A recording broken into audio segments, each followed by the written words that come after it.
வணக்கம். நம்ம சேனலுக்கு தொடர்ந்து ஆதரவளித்துக் கொண்டிருக்கும் நல்ல உள்ளங்களுக்கு நன்றி. நாயுடு அவர்கள் மோடி, அமித்ஷா உள்ளிட்டவரை சந்தித்தது மீண்டும் முக்கியமாயிடுச்சு. ஏன் சந்தித்தார் அப்படின்னு பேசிகிட்டு இருக்கும்போதே இன்னொரு வீடியோ வைரல் ஆகிட்டு இருக்கு. ஷர்மிளா அவர்கள் இந்த இடுப்பளவு தண்ணீரை நின்றுக்கிட்டு அவங்க போராட்டம் நடத்துகிறாங்க. பின்னால் மக்கள் கூட்டம். ஒன்றுமே இல்லாத காங்கிரஸை இப்போ நாயுடு வளர்த்து விட்றாரா அப்படிங்கிற ஒரு சந்தேகம் இருக்குது. ரேவந்த் ரெட்டியை போல் ஏன் நாயுடு செய்யலை அப்படின்னு ஷர்மிளா கேட்ட கேள்வி கவனத்தை இருக்குது. ஒன்று. இன்னொன்று, அரசு ஊழியர்களுக்கு சம்பளம் தராமல் 2 மாதம் இழுத்தடிக்கிறாரு நாயுடு அப்படிங்கும்போது இன்னும் ஒரு பெரிய குழப்பம். ஏன்னாங்க, அரசு ஊழியர்களுக்கு சம்பளம் தரலையா? 2 மாதமாக சம்பளம் தரலையா? அப்போ ஜெகன் நல்லா தானே கொடுத்துட்டு இருந்தார். எங்கே பிரச்சனை வந்தது? ஏற்கனவே ரெண்டு ஸ்டேட்டுக்கு பெரிய அளவுக்கு பணம் கொடுத்தாங்க. ஒன்று பீகார், இன்னொன்று ஆந்திரா. நமக்கெல்லாம் தெரியும். அப்போவே எல்லாரும் சொன்னோம், இல்லைங்க ஆந்திராக்கெல்லாம் பணம்லாம் கொடுக்கல, உலக வங்கியிலேருந்து கடன் வாங்கி கொடுக்குறேன்னார், இவர் கையிலேருந்து கொடுக்கல அப்படின்னு சொன்னது பெரிய விவாத பொருளாச்சு. சரி, இது ஒரு பக்கம் போயிட்டு இருக்கும்போது என்னாச்சு? அந்த போலாவரம் திட்டத்துக்கும் அமராவதி புனரமைப்பதுக்கும் காசு கேட்டார். இப்போ நீங்களே சொல்லுங்களேன். இப்போ நம்ம ஒருத்தர் தயவில் இருக்கோம். இப்போ மோடி நாயுடு தயவில் இருக்காருன்னு வச்சுக்கோங்களேன். என்ன பண்ணுவார்? என்னைக்கு அது பணம் சேங்ஷனாக சொல்லாரோ அடுத்து ஒரு வாரத்தில் கொஞ்சமாக சேங்ஷன் பண்ணணும். ஆனால் ஒன்றுமே நடக்காதது போல் நிகழ்வுகள் நடக்கும்போது சந்தேகம் வருது. நாயுடு என்ன சொல்கிறாரு? இல்லை டெல்லியில் போய் ஒவ்வொரு துறையில் சார்ந்த மினிஸ்டர்லாம் பார்த்து அந்த துறைக்கு காசு கேட்டேங்கிறார். ஜெகனுடைய ஆட்சியில் 50 வீட்டுக்கு ஒரு வாலண்டி. அவர் என்ன பண்ணுவார்? இப்போ நம்ம இங்கே தமிழ்நாட்டுக்கு தெரியாது. அங்கே எப்படின்னா, இந்த ரேஷன் கடைக்கு போகிறது, விவோட்டை கையெழுத்து வாங்கிறது, அதுக்கெல்லாம் நீங்கள் போக வேணாம். அதுக்குன்னு ஒரு வாலண்டியர் இருப்பார். அவருக்கு அரசாங்கம் சம்பளம் தரும். அரசாங்க ஊழியர் இல்லை, ஆனால் அரசாங்க ஊழியர் மாதிரி மாதம் மாதம் சம்பளம் போகும். அவர் என்ன பண்ணுவார்? வீட்டுக்கு தேவையானதெல்லாம் பண்ணுவார். இது பெரிய நல்ல ஒரு இயக்கமாக இருந்தது. ஏன்னா மற்ற வேலையை விட்டுட்டு அங்கே போக வேணாம்ல. விவோட்டை கையெழுத்து போய் எவ்வளோ நேரம் நிற்கணும்? இவரே பண்ணி கொடுத்துருவார். ஒன்றும் இல்லை. இப்போ தமிழ்நாட்டில் நம்ம ஒரு ஆஃபீஸ்க்கு போயிட்டு அங்கே ஒரு மீடியேட்டரை பார்த்து பணம் கொடுப்போம்ல, அது இல்லாமல் வீட்டுக்கே அவங்க பேசி வாங்கிட்டு போகிறது இன்னும் சௌரியம். அதாவது மக்கள் நல பணியாளர்கள்பாங்க, அவர்களுக்கு இதுவரை சம்பளம் தர 2 மாதமாக அவங்கள வச்சுக்க போகிறாங்களா இல்லையான்னு தெரியல. பஸ் பயணம் இலவசம்னாரு பெண்களுக்கு, அது இன்னும் அறிவிக்கலை. ஒரே ஒரு விஷயம் அவர் பண்ணியிருக்கிறதுனால பென்ஷனை கொஞ்சம் அதிகப்படுத்தியிருக்கார், அவ்வளோதான். மாணவர்களுக்கு கல்லூரி கட்டணம் அது இன்னும் கொடுக்கல. அப்போ எல்லாருக்கும் இயற்கையில் எழக்கூடிய சந்தேகம், கல்லூரி கட்டணம் கட்டாமல் எப்படிங்க அவங்க படிக்க போவாங்க? ரொம்ப முக்கியம் இல்லையானா அதுக்கும் இது வரைக்கும் பணம் கொடுக்கல. அப்போ நல்லா ஒரு விஷயம் புரியுது. நாயுடு அவர்கள் ஃபண்டு இல்லாமல் திணறாரு. நீங்கள் கேட்கலாம், எப்படிங்க ஃபண்டு இல்லாமல் திணறாரு? அதான் மோடி கொடுப்பாருன்னு. மோடி கொடுக்கலையா? அதான பிரச்சனை. ரேவந்த் ரெட்டி ஆட்சிக்கு வந்த உடனே பஸ் பயணம் ஃப்ரீங்கிறாரு. சித்தராமையா ஆட்சிக்கு வந்த உடனே 1500 ரூபா ஃப்ரீங்கிறாரு. அப்போ ஏன் நாயுடுவால் கொடுக்க முடியல? இந்தியா கூட்டணி ஆளக்கூடிய மாநிலங்களில் ஃபண்டு இல்லை அப்படின்னாலும் ஏற்றுக்கொள்ளலாம். நாயுடு தான் ஃபண்டு டிப்போவாக இருக்கார், அவருக்கு எப்படி ஃபண்டு இல்லை? அப்போ ஒன்று விஷயம் புரியுது, ஏதோ ஒரு சிக்கல் இருக்குது. கொஞ்சம் யோசனை பாருங்களேன். ஒரு ஜெகனை தோக்கடிச்சுட்டு பெரிய வெற்றியில் வராரு நாயுடு. அப்போ என்ன பண்ணியிருக்கணும்? சந்தோஷத்தில் பஸ் பயணம் இலவசம் பாருங்க கொடுக்குறேன்னு எல்லாத்தையும் கொடுத்துட்டேன். எடுத்தவொடனே செல்வாக்கு உயரும். இப்போ நாயுடுக்கு செல்வாக்கு குறைந்து கொண்டிருப்பதன் காரணம் என்ன? குறைந்து கொண்டிருக்கிறது அப்படிங்கிறத தாண்டி இது அங்கே எந்த மாதிரியான விளைவுகளை ஏற்படுத்தும்? கொஞ்சம் யோசனை பாருங்கள்.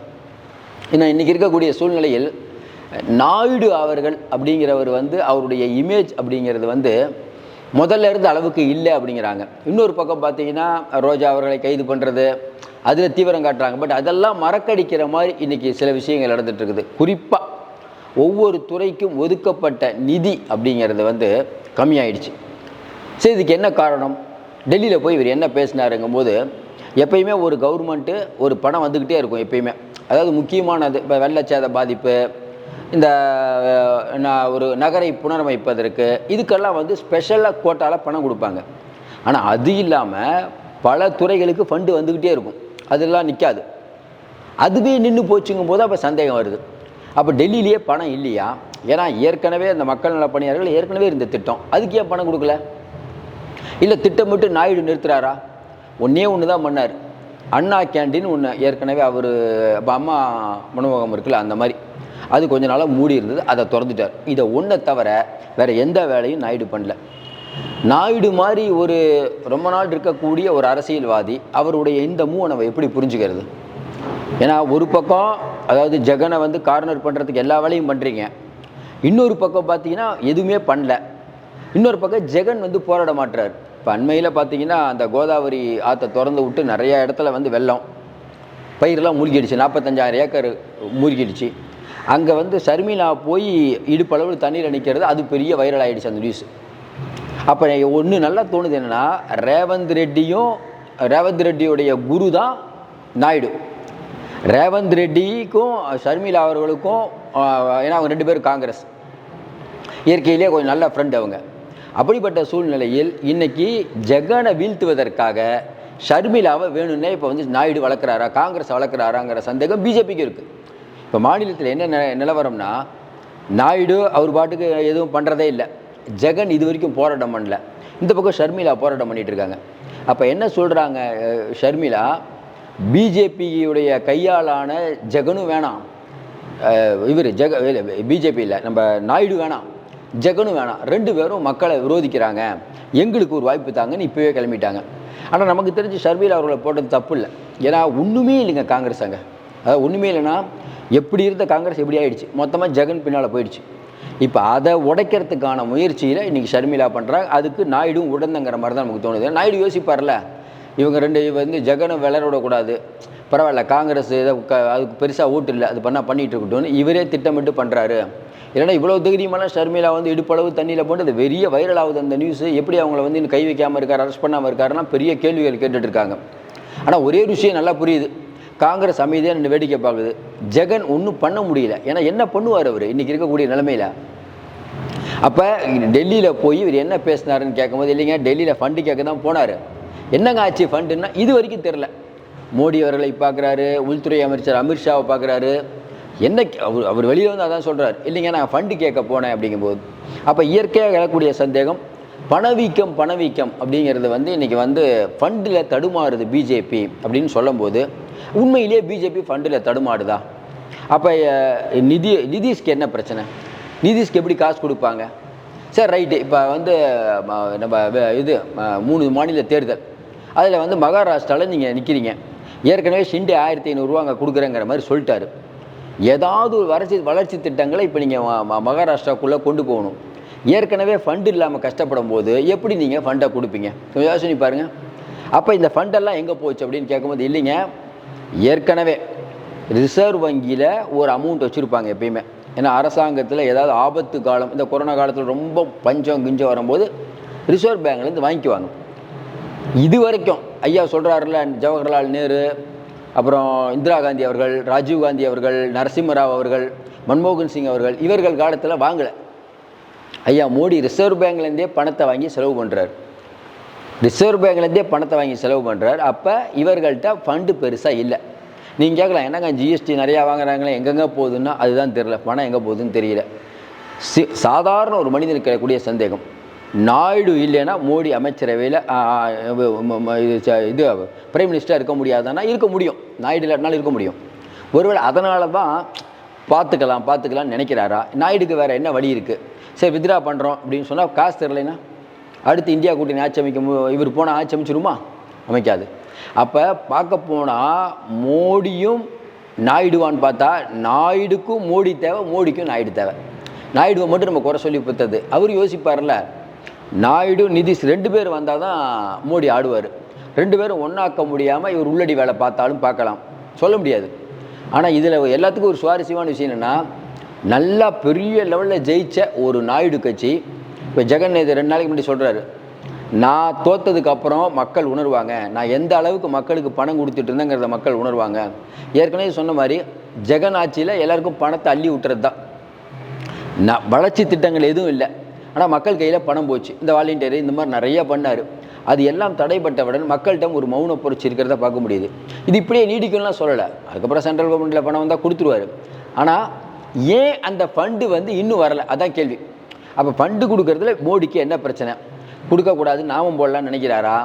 இந்த 3 மாநில தேர்தல் முடிவிட்டோம், நம்ம இன்னும் கொஞ்சம் ஸ்ட்ராங் ஆகும், அதுக்கப்புறம் கம்மியாக கொடுப்போம்னு நினைக்கிறாரா? அப்படி கூட இருக்கலாம், யோசிப்பார். மகாராஷ்டிரா, ஹரியானா, ஜார்க்கண்ட், இந்த 3ல் தேர்தல் வைக்கிறோம், 3லையும் நம்ம ஜெயிச்சிட்டோம்னா இல்லைங்க காசு இல்லைங்க கொடுக்குறத வாங்கிக்கோங்கன்னு சொல்லுவார், ரொம்ப ஸ்ட்ராங் ஆகிடுவார். அப்போ எல்லாருக்கும் ஒரு பயம் வந்துடும், இருப்பாங்க.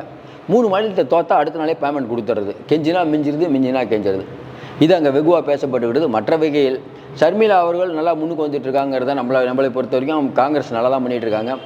இந்த வீடியோ வைரல் ஆன உடனே, ஏன்னா இந்த வீடியோ வைரல் ஆகும்னு நினைக்கல. இப்போ ஜெகனுக்கு ஒரு டஃப்பு, ஏன்னா ஒரே நேரத்தில் ஜெகனும் மோசம் நாயுடுவும் மோசம் அப்படின்னு சொல்கிற ஷர்மிளா பக்கம் பார்வை திரும்பாதுங்கிறது என்ன நிச்சயம்? மறுபடியும் சொல்கிறோம், இப்படியே ஜெகன் அமைதியாக இருக்கிறது நல்லதில்லை. ஏன்னா ஜெகன் ஏதோ ஒன்று பண்ணணும். அவர் பிஜேபிக்கு இன்னும் முட்டு ரொம்ப கொடுத்துட்டு இருந்தாருன்னா மக்கள் அவரை நிராகரிப்பார்கள் தான் கலை யதார்த்தமாக இருக்குது. சும்மா வக்பு வாரியத்தில் மட்டும் நீங்கள் வக்பு வாரியத்தை ஏற்றுக்க மாட்டோம், இஸ்லாமியர்கள் பின்னாடி இருக்கோம் அவரும் சொல்லி இவங்கன்னு சொல்கிறத மக்கள் நம்ம தயாராக இல்லை. ஏன்னா பெரும்பாலான மக்கள் பார்த்தீங்கன்னா எப்பயுமே காங்கிரஸ் கொஞ்சம் சப்போர்ட் பண்ணுவாங்க. போன தடவை அவங்க ஜெகனுக்கு தான் சப்போர்ட் பண்ணாங்க. இப்படிப்பட்ட சூழ்நிலையில் ஆந்திராவை, அதாவது தேசிய அரசையெல்லாம் பேசும்போது ஆந்திராலேயே பணம் கொடுக்காம ஃபீஸ் கட்ட முடியாமல், கொஞ்சம் யோசனை பாருங்க, இப்போல்லாம் ஃபீஸ் கட்டியெல்லாம் பசங்க போகிற நேரம் ஃபீஸ் கட்ட முடியாமல் இருந்தால் எவ்வளோ மக்கள் பாதிக்கப்படும், எவ்வளோ பசங்க வாழ்க்கை பாதிக்கப்படும். இதெல்லாம் எவ்வளோ பெரிய லெவலில் எதிரொலிக்கும். இது என்ன நடக்கும்னா, இப்போ ஷர்மிளா எப்போயோ பிரச்சாரத்தை ஆரம்பிச்சிட்டாங்க. ஐயா பாருங்கள், இவர் தான் முட்டு கொடுக்குறாரு, இவருக்கு காசே கொடுக்கல. சந்திரபாபு நல்லவர் தான், மேலேருந்து காசு கொடுக்கல, ஏன் அங்கே அவர் இருக்கார்? அப்போ இனிமேல் காசு கொடுத்தாலும் என்னங்க, அப்படி ஒரு டைலாக் போடுறான். இனிமேல் காசு கொடுத்தா என்னங்க பிரயோஜனம்? 2 மாதமாக ஏங்க கொடுக்கல, 2 மாதமாக ஏன் கொடுக்கல? இப்போ நீங்கள் கொடுத்தா கூட நாளைக்கு பிரச்சாரத்தில் என்ன வரும்னா, பார்த்தீங்களா வந்த ஒன்று எல்லாம் பண்ணுற நேரில் ஏன் ஏமாத்தினார்? இவருடைய வாக்குறுதி நம்ப முடியாது. ஏன்னா அவ்வளோ வாக்குறுதி கொடுத்துருக்காரு. இவர் சொல்கிற வாக்குறுதி நிறைவேற்றவே முடியாது. தேர்தல் அறிக்கையை கூட ஜெகன் என்ன சொன்னார்னா, ஐயா நாயுடு விட்ட தேர்தல் அறிக்கையை பாருங்கள், இதே தேர்தல் அறிக்கையை தான் போன 5 வருஷத்துக்கு முன்னாடி அவர் பதவிக்கு முன்னாடி இருந்து ஜெயிச்சார்ல, அப்போ விட்டார். ஏதாவது பண்ணாரா? இதான் அவருடைய கேள்வி. அதே போல் இப்போ பண்ணாமல் இருக்கிறது அப்படிங்கிறது, நாயுடு பொருளாதார நிலைமையில் திண்டாடி கொண்டு இருக்கிறார். இதுக்கே ஃபண்டு தரலையே, போலாவரம் அமராவதிக்கு தான் எப்போ ஃபண்டு தருவாங்க? ஏங்க இவருக்கு அமராவதி தாங்க உயிர் மூச்சு. டக்குன்னு அவங்க பணம் கொடுத்தா நேரம் ஆரம்பிச்சிருப்பாங்க, ஏங்க ஆரம்பிக்கல? 2 மாதம் ஆயிடுச்சு இல்லை, பணம் வந்தோன்னே கடகடன்னு ஆரம்பித்து பாதிக்கலாம், நான் வந்தோன்னே பண்ணிட்டேன்னு சொல்கிறத விட்டுட்டு ஏன் இவ்வளோ காலதாமதம்? அப்போ ஏதோ ஒரு ஃபண்டு பிரச்சனை, ஏதோ ஒரு பிரச்சனை இருக்குது, என்னன்னு தெரியல, ஏதோ ஒரு பிரச்சனை இருக்குது. அது வெடித்தால் பிஜேபிக்கு சிக்கல் தான் அமையும். ஏன்னா 3 மாநில தேர்தல் முடிஞ்சாலே சிக்கல். பொறுத்திருந்து பார்ப்போம். மீண்டும் சந்திப்போம். நன்றி, வணக்கம்.